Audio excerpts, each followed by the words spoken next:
بسم اللہ الرحمن الرحیم۔ سینکڑوں سال پہلے ایک ملک پر ظالم بت پرست بادشاہ حکومت کرتا تھا۔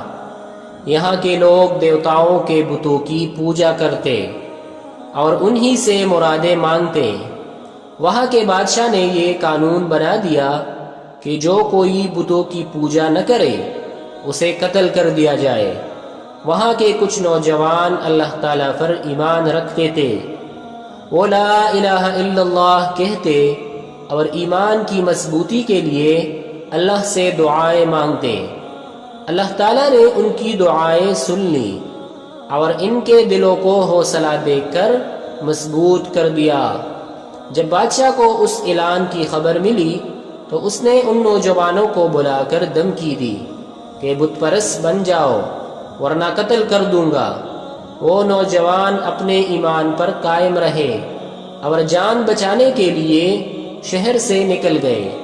ان کا کتا بھی ان کے ساتھ چل پڑا۔ وہ ایک غار میں جا کر چھپ گئے اور اللہ تعالیٰ نے ان کی دعائیں قبول کر لی۔ جب وہ سونے کے لیے لیٹے تو اللہ تعالیٰ کا ایک معجزہ شروع ہوا۔ ان کو ایسی نیند آئی کہ وہ 309 سال تک بے خبر سوتے رہے۔ اس نیند کے دوران اللہ تعالیٰ نے ہر خطرے سے ان کی حفاظت کی۔ جب وہ جاگے تو انہیں ایسا لگا جیسے وہ تھوڑی دیر ہی سوئے ہیں۔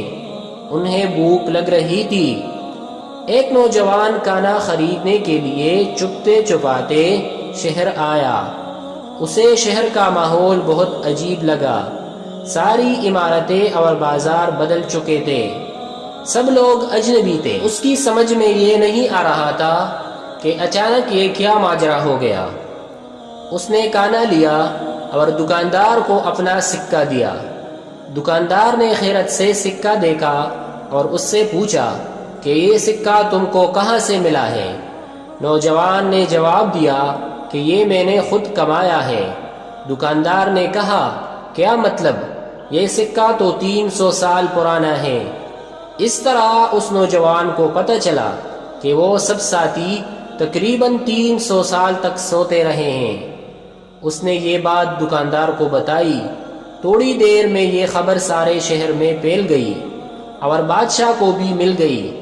اس وقت وہاں جو بادشاہ تھا وہ اللہ تعالیٰ پر ایمان لا چکا تھا۔